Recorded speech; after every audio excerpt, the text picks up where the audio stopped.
Hello students, welcome to my YouTube channel Sahaj classes. तो आज इस वीडियो में हम देखेंगे सब्स्टिट्यूशन न्यूक्लियोफिलिक यूनिमोलिकुलर रिएक्शन मतलब SN1 रिएक्शन।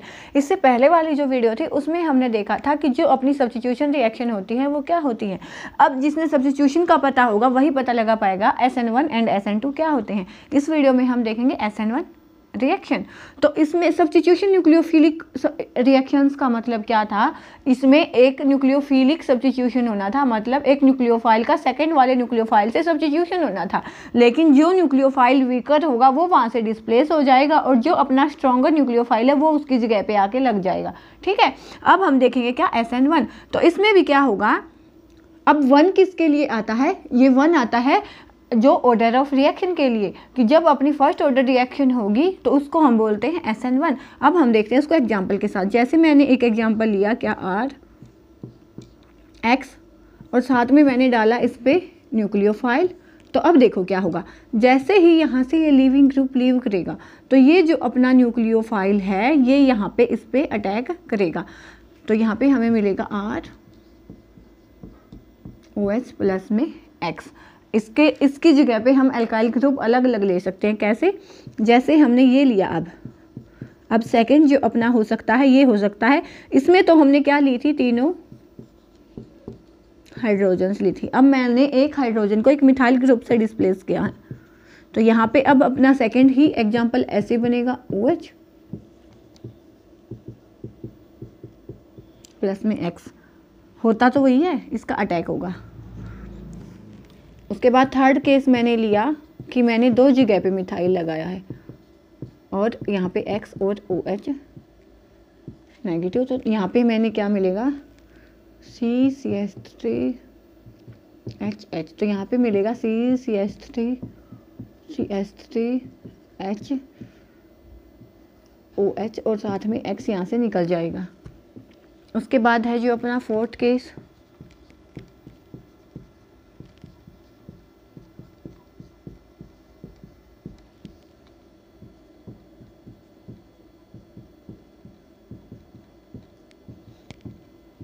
देखो ऐसी जो पॉसिबिलिटीज हैं वो अपनी बन सकती हैं इसके केस में।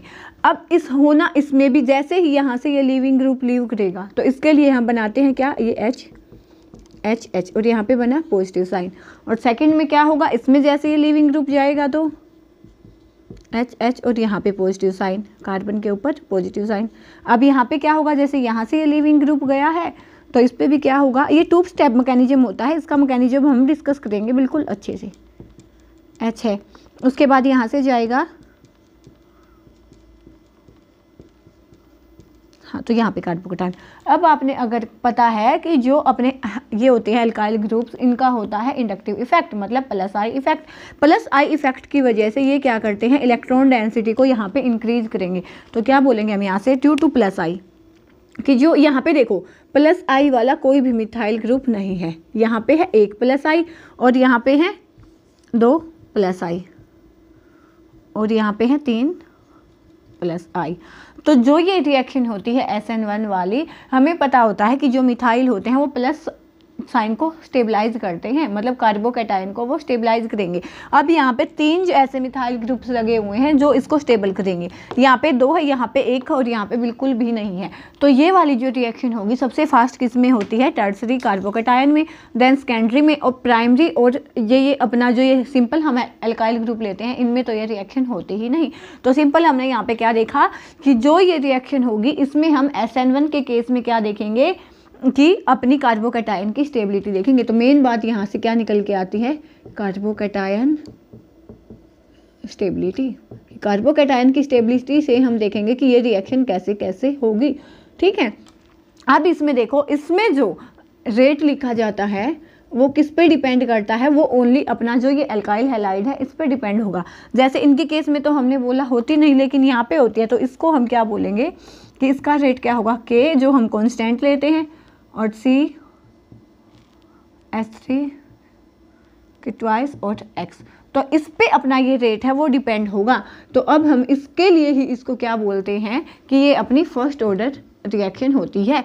It doesn't depend on the nucleophile. ये न्यूक्लियोफाइल पे नहीं डिपेंड होता, it depend only on concentration of alkyl halide. जो हमने एल्काइल हैलाइड लिया है उसी की कंसंट्रेशन पे ये डिपेंड होगा, न्यूक्लियोफाइल की कंसंट्रेशन पे ये बिल्कुल भी डिपेंड नहीं होगा। तो इसीलिए इसको हम क्या बोलते हैं, फर्स्ट ऑर्डर रिएक्शन, और इसीलिए यहाँ पे हम डालते हैं SN1। तो हमने यहाँ से क्या देखा कि जो भी अपने न्यूक्लियोफिलिक सब्स्टिट्यूशन रिएक्शन होती है वो किसके केस में होंगी, टर्सरी और सेकेंडरी के केस में होंगी बस। जो प्राइमरी होगा और जो बिल्कुल सिंपल एल्काइल होगा उस पे ये जो रिएक्शन है वो नहीं होंगी। क्यों? क्योंकि यहाँ पे जो स्टेबिलिटी है वो +2+I वाले ग्रुप हैं जो इस कार्बोकेटायन को स्टेबल करेंगे। ये जो मैकेनिज्म होता है ये 2 स्टेप मैकेनिज्म होता है, जो हम देखेंगे उसको आपको ये बिल्कुल अच्छे से समझ आएगा। तो इसको हम रख देते हैं, बाकी मिटा लेते हैं।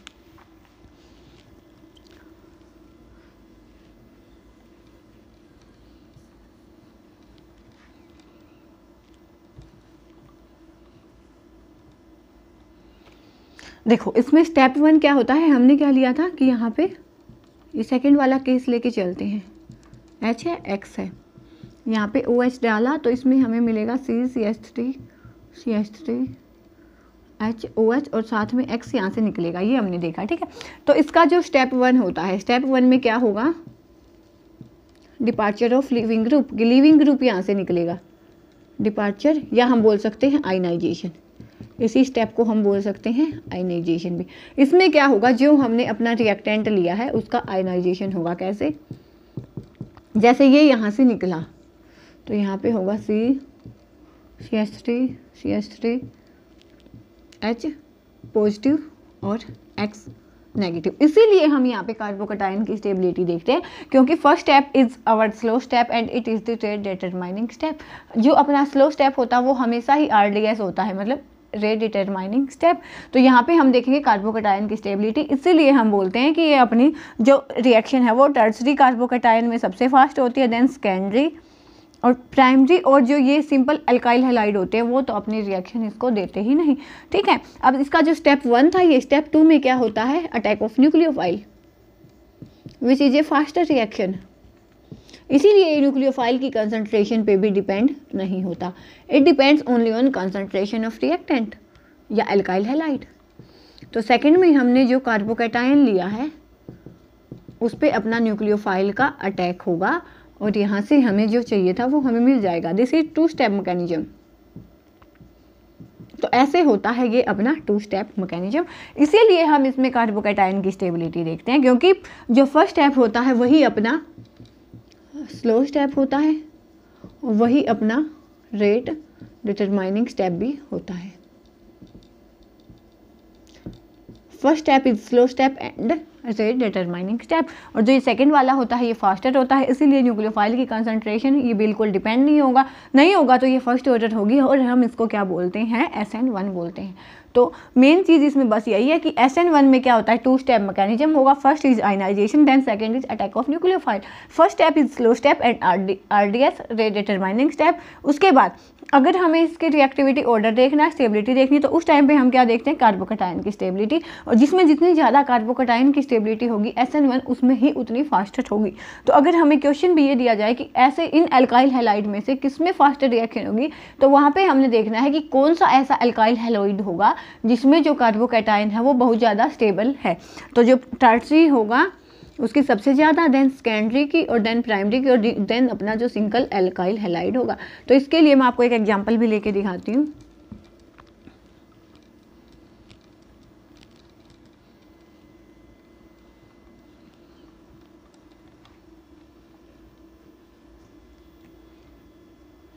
देखो अगर हमें क्वेश्चन यहाँ से लिखना चाहें कि अपने पास अलग अलग एल्काइल हैलाइड हैं,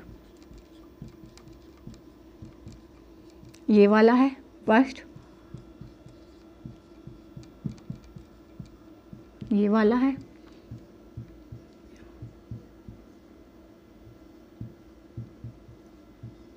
ये वाला है, और देन ये,